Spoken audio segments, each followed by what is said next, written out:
अस्सलाम वालेकुम व्यूअर्स, आप सबको एक दफ़ा फिर मेरे यूट्यूब चैनल में खुशामदीद। व्यूअर्स, आज हम क्लास 7 की मैथमेटिक्स में से चैप्टर 6 स्टार्ट करेंगे।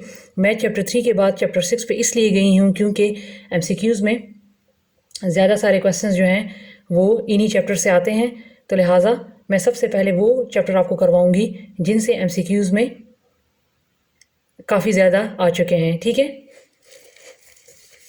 अब मेरे पास चैप्टर 6 है डायरेक्ट एंड इनवर्स वेरिएशन, जिसमें मेरे पास फर्स्ट टॉपिक है रेशो। ठीक है, रेशो पहले मैं समझा देती हूँ कि रेशो किसे कहते हैं। किसी भी दो सेम क्वांटिटीज़ के कंपैरिजन को हम रेशो कहते हैं। फॉर एग्जांपल, मेरे पास अली की सैलरी है 10,000 और उमैर की सैलरी है 15,000। तो आपसे कहा जाता है कि इन दोनों का रेशो फाइंड करें। ठीक है, तो मैं ए लिख देती हूँ, अली रेशो यू, ये उमैर की सैलरी, तो अली की है 10,000 और उमैर की है 15,000। तो इनका रेशो कैसे फाइंड करेंगे? 30 से कट गए, ये 5 के टेबल में जाते हैं दोनों, 5 2 टाइम 10 एंड 5 3 टाइम 15। तो मेरे पास रेशो क्या आ गई? अली की 2 और उमैर की 3। तो हम रेशो इस तरीके से फाइंड करते हैं। ठीक है, आगे जाके क्वेश्चंस आएंगे तो फिर आपको और भी क्लियर हो जाएगा। मेरे पास सेकंड टॉपिक है कॉन्टिन्यूड रेशो, जिससे अक्सर एमसीक्यूज आ जाते हैं।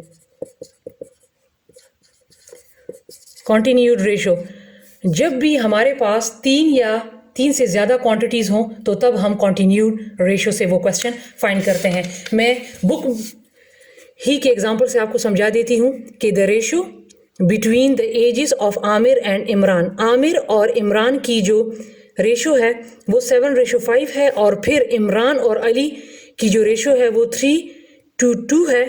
Find the continued ratio among the ages of Aamir, Imran and Ali. अब हमें क्वेश्चन में क्या गिवन है कि जो आमिर और इमरान की जो रेशो है वो 7:5 है, और इमरान और अली की जो फिर रेशो है वो है 3:2। तो जब आपको इस किस्म का क्वेश्चन दिया जाए तो फिर हम उसको कॉन्टिन्यूड रेशो से फाइंड करते हैं। अब देख सकते हैं यहाँ पर आमिर, यहाँ पर इमरान, यहाँ पर अली।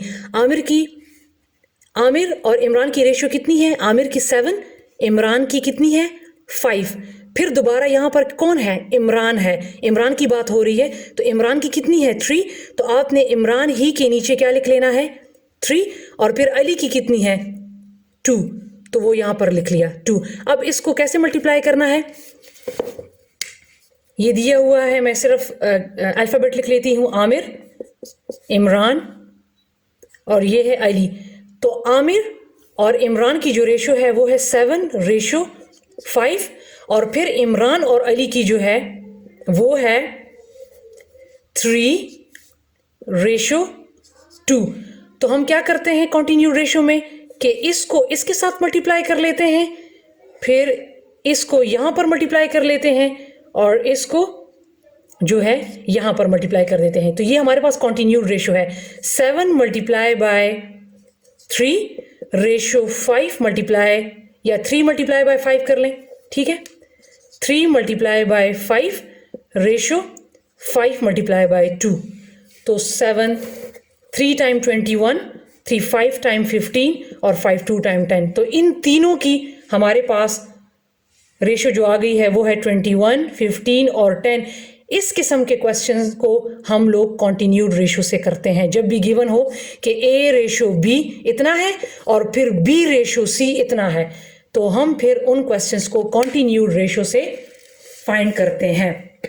ठीक है, इसी के साथ ये एग्जांपल 2 में भी यही चीज़ गिवन है, आप उसको भी देख लें, उसको भी कॉन्टिन्यूड रेशो से ही किया है। अब मेरे पास नेक्स्ट टॉपिक है डायरेक्ट प्रोपोर्शन।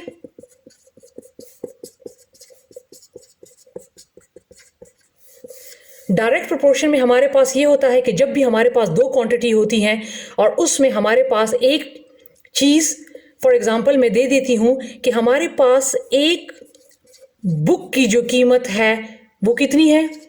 30 रुपीज़।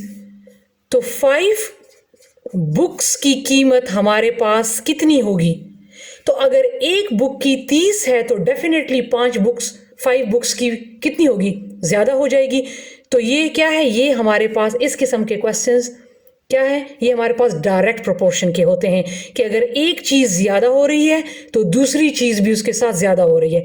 ठीक है, अगर एक किताब की कीमत 30 है तो 5 किताबों की कीमत क्या हो जाएगी, ज़्यादा हो जाएगी। तो इस किस्म के क्वेश्चन, ये क्वेश्चन जो हैं ये डायरेक्ट प्रोपोर्शन है। अगर एक क्वांटिटी बढ़ रही है तो दूसरी क्वांटिटी भी उसके साथ बढ़ रही है। और उसको हम कैसे शो करते हैं, इस तरह शो करते हैं एरो से। अगर एक की क्वांटिटी बढ़ रही है तो इसके साथ दूसरी क्वांटिटी भी बढ़ रही है, इंक्रीज हो रही है। तो लिहाजा इस किस्म के क्वेश्चन जो हैं वो डायरेक्ट प्रोपोर्शन होते हैं। आगे जाके क्वेश्चंस आएंगे तो फिर आपको और भी समझ आ जाएगी। जी तो व्यूअर्स, अब हमारे पास है इनवर्स प्रोपोर्शन। इनवर्स प्रोपोर्शन में क्या होता है कि जब एक क्वांटिटी ज़्यादा होती है या दूसरी कम होती है तो उसको हम इनवर्स प्रोपोर्शन कहते हैं। फॉर एग्जांपल, मेरे पास 5 लेबर्स हैं, 5 मज़दूर हैं, उन्होंने 10 डेज़ में काम ख़त्म किया। ठीक है, मैंने क्या किया कि अगर मैं 5 के साथ, अगर 5 मज़दूर 10 दिन में काम ख़त्म करते हैं तो मैं इन 5 मज़दूरों के साथ 5 और भी शामिल कर लेती हूँ। इसको मैं बना देती हूँ 10। तो अब ये 10 मज़दूर कितने दिनों में काम ख़त्म करेंगे? तो आप इन क्वेश्चन को खुद ज़रा गौर से पढ़ें। अगर 5 मज़दूर 10 दिनों में काम करते हैं, ठीक है, तो मैंने 5 और शामिल कर लिए, अब मैंने मज़दूर को बढ़ा दिया तो अब वो काम कम दिनों में होगा। ठीक है, तो इस किस्म के क्वेश्चन को हम कहते हैं इनवर्स प्रोपोर्शन। ठीक है, ये हमारे पास इनवर्स होता है क्योंकि ये देख लें, लेबर्स जो हैं वो ज़्यादा हो चुके हैं, 5 से 10 हो चुके हैं, बढ़ चुके हैं।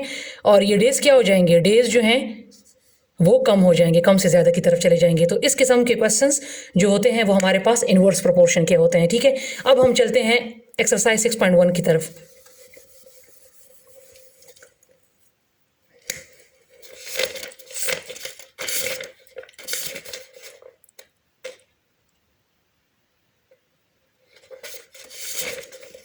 मेरे पास 6.1 है, find x in the following proportion. मेरे पास नंबर 1 है 5:x इक्वल टू 15:60।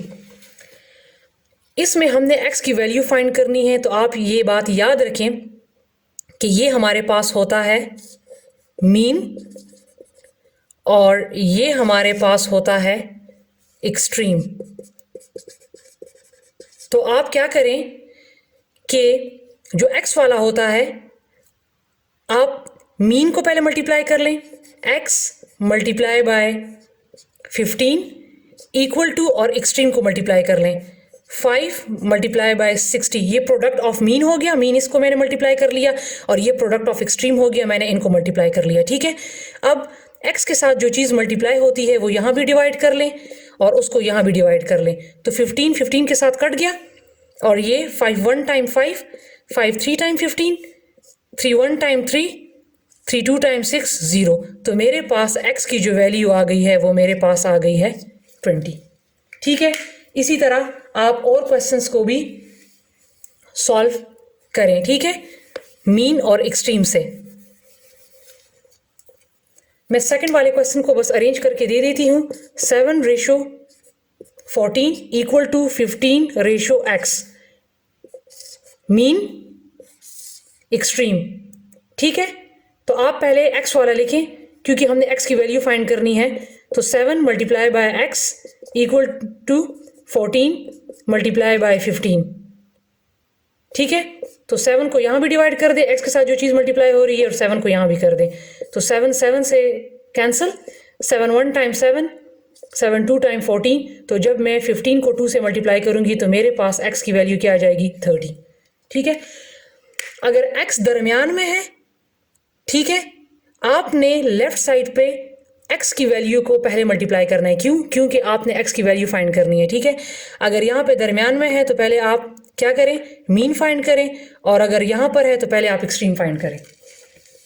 ठीक है व्यूअर्स, अब हम अपने नेक्स्ट क्वेश्चन की तरफ चलते हैं।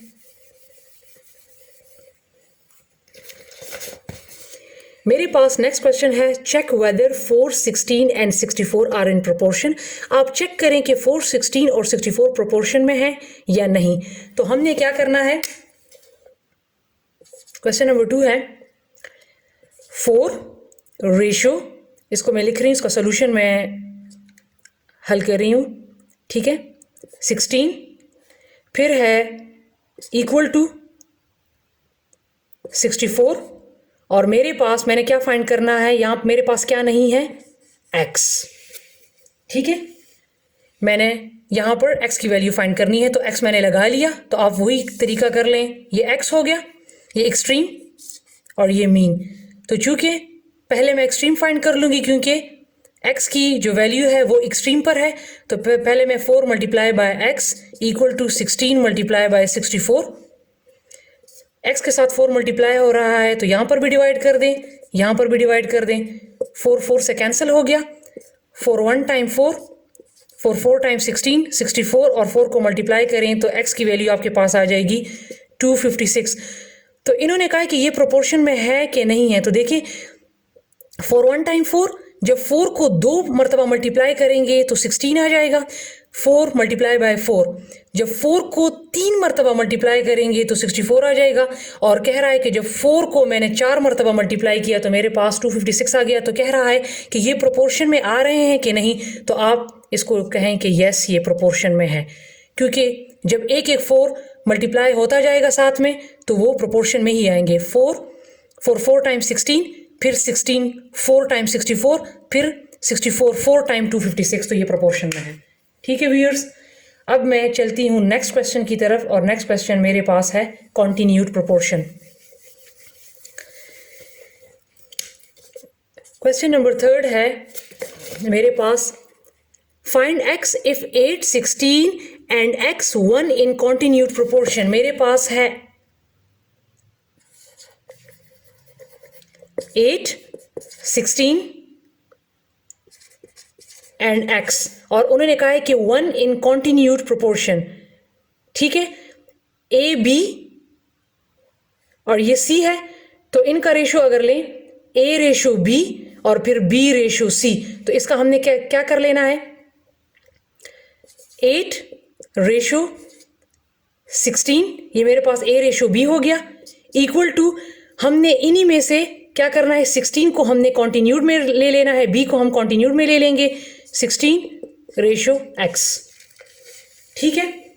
अब 8 को x के साथ मल्टीप्लाई कर लें और 16 को 16 के साथ कर लें। वही तरीका है, पहले आप x को लेफ्ट साइड पे 8 मल्टीप्लाई बाय x और ये 16 मल्टीप्लाई बाय 16, x के साथ 8 मल्टीप्लाई हो रहा है तो 8 को डिवाइड किया, यहाँ भी डिवाइड किया तो 8 8 से कैंसिल हो गया, 8 1 टाइम 8, 8 2 टाइम 16। तो जब 16 को 2 से मल्टीप्लाई किया तो ये मेरे पास आ गया x की वैल्यू 32, ठीक है। ये कॉन्टिन्यूड प्रोपोर्शन का क्वेश्चन था, ठीक है, सही है।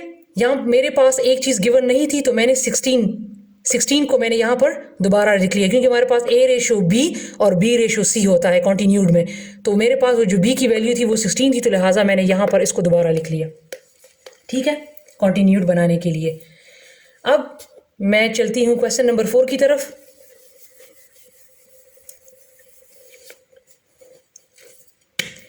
मेरे पास क्वेश्चन नंबर 4 है, a survey showed that the colour of cars chosen by people silver, white and black. एक सर्वे के मुताबिक मालूम किया गया कि लोग ज़्यादातर कौन कौन सी कार्स लेते हैं, सिल्वर, वाइट एंड ब्लैक, जिनकी रेशो क्या है, पहले क्या है सिल्वर, तो सिल्वर की रेशो है 7, दूसरा क्या है वाइट, वाइट की रेशो है 4 और तीसरा क्या है ब्लैक, ब्लैक की रेशो है 2 respectively. If a dealer has sold, अगर डीलर ने 1300 गाड़ियाँ बेची इन अ ईयर, एक साल में, how many cars of each colour did he sell, तो उसने बताएं कि सिल्वर, वाइट और ब्लैक जो है वो उसने कितनी कितनी बेची। इसका हमने मालूम करना है। रेशो हमें दिया हुआ है और हमने मालूम करना है कि डीलर ने सिल्वर गाड़ियाँ कितनी बेची साल में, वाइट कितनी बेची और ब्लैक कितनी बेची। तो सबसे पहले हमारे पास रेशो कितनी है, 7 रेशो 4:2। ये हमारे पास गिवन है, मैं इसके ऊपर लिख लेती हूँ। ये हमारे पास सिल्वर गाड़ी की रेशो है, ये मेरे पास वाइट और ये मेरे पास ब्लैक। अब मैंने क्या करना है, मैंने इन तीनों का मैंने सम ले लेना है, प्लस कर लेना है। सम ऑफ रेशो इक्वल टू 7 + 4 + 2। तो 7 + 4 11, 11 + 2 13। तो मेरे पास रेशो, सम ऑफ रेशो कितना आ गया, 13। टोटल कार्स कितनी उसने बेची हैं, 1300। अब हमने सबसे पहले, हमारे पास सिल्वर कार्स की रेशो क्या है, 7। तो पहले हम सिल्वर कार्स मालूम करेंगे तो कि उसने कितनी बेची। तो आपने क्या कर लेना है, 7 जो रेशो आप लाए हैं 13 डिवाइडेड बाय 13 और जो टोटल है 1300। ये मैं सिल्वर की मालूम कर रही हूँ, सिल्वर कार। तो ये 13 1 टाइम 13, 13 1 टाइम 13, 0 अपनी जगह पे। तो उसने सिल्वर कार कितनी बेची, 700। इसी तरह मेरे पास वाइट मैं मालूम कर रही हूँ। तो वाइट कार की रेशो कितनी है, 4। तो आप लिखें 4 divided by sum of ratio कितना आया था, 13 मल्टीप्लाई बाय 1300। तो 13 1 टाइम 13, 13 1 टाइम 13, 0 अपनी जगह पे। तो 4 को 100 के साथ मल्टीप्लाई किया तो उसने वाइट कार्स कितनी बेची, 400। इसी तरह ब्लैक की अगर मैं मालूम करूंगी तो ब्लैक की रेशो हमारे पास क्या थी, 2 divided by sum of ratio 13 multiply by total 1300। तो 13 1 टाइम 13, 13 1 टाइम 13, 0 अपनी जगह पे। तो ये आ गया 200। तो हमें पता लग गया कि उसने सिल्वर कार्स 700 बेची हैं साल में, वाइट कार्स उसने 400 बेची हैं और ब्लैक कार उसने 200 बेची हैं। ठीक है, तो ये हमारे पास आंसर आ गए। अब मैं चलती हूँ अपने नेक्स्ट क्वेश्चन की तरफ। ये सारे क्वेश्चंस जो हैं थोड़े से चेंज हैं एक दूसरे से। एक क्वेश्चन है जो इसकी तरह है, वो फिर आप खुद इसको कर लें। मेरे पास नंबर 5 है,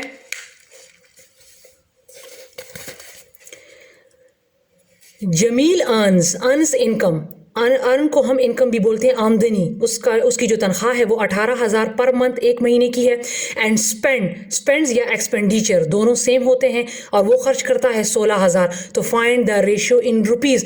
तो इनकी रेशो फाइंड करें, किस किस की, हिज इनकम, उसकी इनकम और एक्सपेंडिचर की रेशो फाइंड करें, और हिज सेविंग, उसकी सेविंग और उसकी अर्निंग की रेशो फाइंड करें। तो पहले हमारे पास हमने क्या फाइंड करना है, his income and expenditure. Expenditure mean उसके जो अखराजात हैं, स्पेंड भी हम बोल सकते हैं, इनकम अर्निंग को भी बोल सकते हैं। ठीक है, तो एक साइड पे हम क्या लिख लेंगे, इनकम रेशो एक्सपेंडिचर। ठीक है, तो उसकी इनकम कितनी है, आमदनी। इनकम और अर्न एक ही होता है, उसकी आमदनी है 18,000। रेशो एक्सपेंडिचर और स्पेंड एक ही होता है, उसने अखराजात, उसने खर्च उसने कितने किए, 16,000। तो ये 30 इन 3 0 से कट गए और ये दोनों किस टेबल में जाते हैं, 2 के टेबल में। 2 9 टाइम 18 एंड 2 8 टाइम 16। अब ये मज़ीद नहीं जाते। तो मैंने रेशो वाले क्वेश्चन में एग्जांपल में आपको बताया भी था। तो इसकी इनकम और इसके अखराजात एक्सपेंडिचर की जो रेशो आ गई है वो है 9:8। अब उसका सेकंड पार्ट है कि हिज सेविंग्स, उसने जो पैसे बचाए उसकी, और उसकी अर्निंग्स, और उसने जो कमाए। अब इन दोनों की आपने क्या फाइंड करना है, रेशो। तो एक साइड पे लिख लें सेविंग और एक साइड पे लिख लें अर्निंग।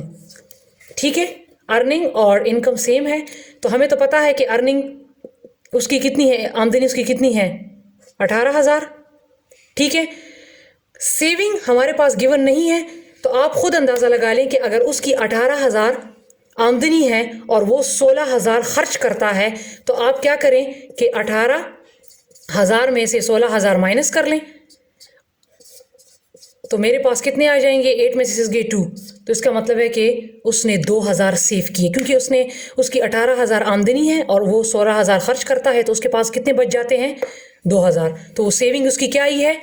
2000। तो वो 2000 आप उस सेविंग में लिख लें। तो ये 30 इन 30 के साथ कट गए। अब ये 2 1 टाइम 2 एंड 2 9 टाइम 18, उसकी सेविंग और उसकी अर्निंग की जो रेशो आई है वो आई है 1:9। ठीक है व्यूअर्स, अब हम चलते हैं अपने नेक्स्ट क्वेश्चन की तरफ।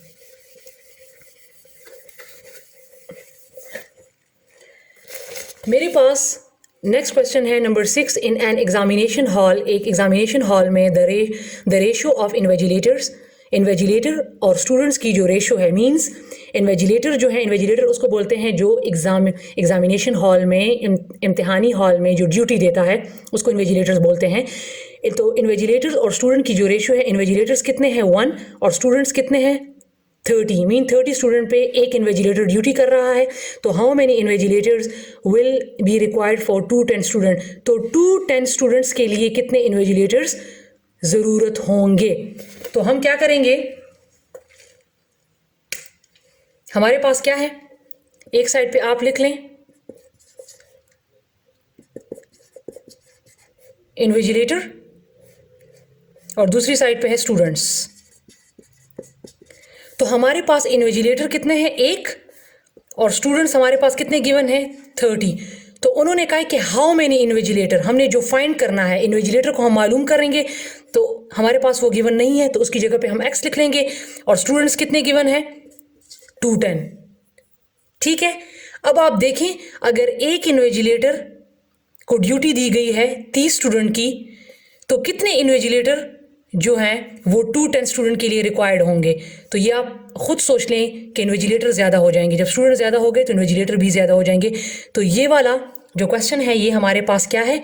डायरेक्ट प्रोपोर्शन का। अगर एक चीज़ ज़्यादा हो रही है तो दूसरी चीज़ भी ज़्यादा हो जाएगी। ठीक है, ये हमारे पास डायरेक्ट प्रोपोर्शन का क्वेश्चन है। इसको 2 तरीक़ों से हम सॉल्व कर सकते हैं। ठीक है, मैं पहला तरीका बता दूं, इसको एक इस तरीके से सॉल्व करते हैं कि हमारे पास ये x है, x divided by 1 equal to 210 divided by 30।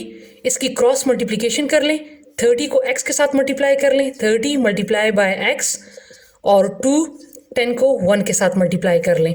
x के साथ जो चीज़ मल्टीप्लाई हो रही है उसको यहाँ भी डिवाइड कर लें, उसको यहाँ भी डिवाइड कर लें।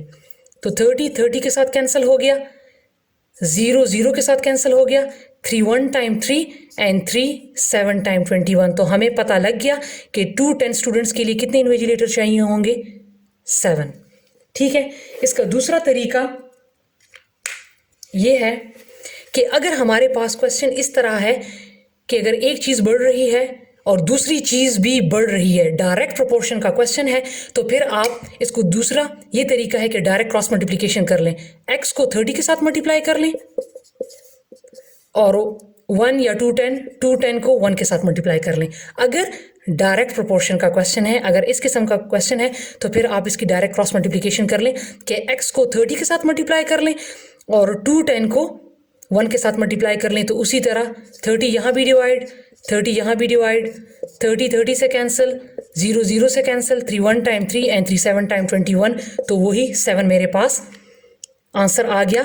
लेकिन ये वाला तरीका जो है ये डायरेक्ट प्रोपोर्शन में करना है। इनवर्स प्रोपोर्शन में फिर आप डायरेक्ट, ये जो मैंने क्रॉस मल्टीप्लिकेशन का तरीका बताया है ये आप नहीं कर सकते। ठीक है, ये सिर्फ डायरेक्ट प्रोपोर्शन के लिए है, इनवर्स के लिए नहीं है। अब मेरे पास जो नेक्स्ट क्वेश्चन है उसको मैं सेट कर देती हूँ, आप उसको फिर खुद करें। The ratio between the measure of 3 angles in a triangle 1 2 3 है। 3 हमारे पास क्या है कि 3 एंगल्स हैं, उनकी जो रेशियो है फर्स्ट की 1 है, सेकंड की 2 है और थर्ड की 3 है। Find the measure of each angle. उसी तरह जिस तरह यहाँ पर कार्स गिवन थे 7 4 2, यहाँ पर मेरे पास रेशियो क्या है, रेशियोज क्या है मेरे पास 1 रेशियो 2 रेशियो 3। ठीक है, इसका आपने क्या ले लेना है सम, 1 + 2 + 3, तो ये मेरे पास आ गया 6। वहाँ पर मेरे पास टोटल कार्स गिवन थी 1300, यहाँ पर मेरे पास क्या है the ratio of between the measure of three angles. तो मेरे पास मैयर ऑफ एंगल जो है, मैयर ऑफ थ्री एंगल्स जो है वो मेरे पास होता है किसके बराबर, मेजरमेंट ऑफ थ्री एंगल्स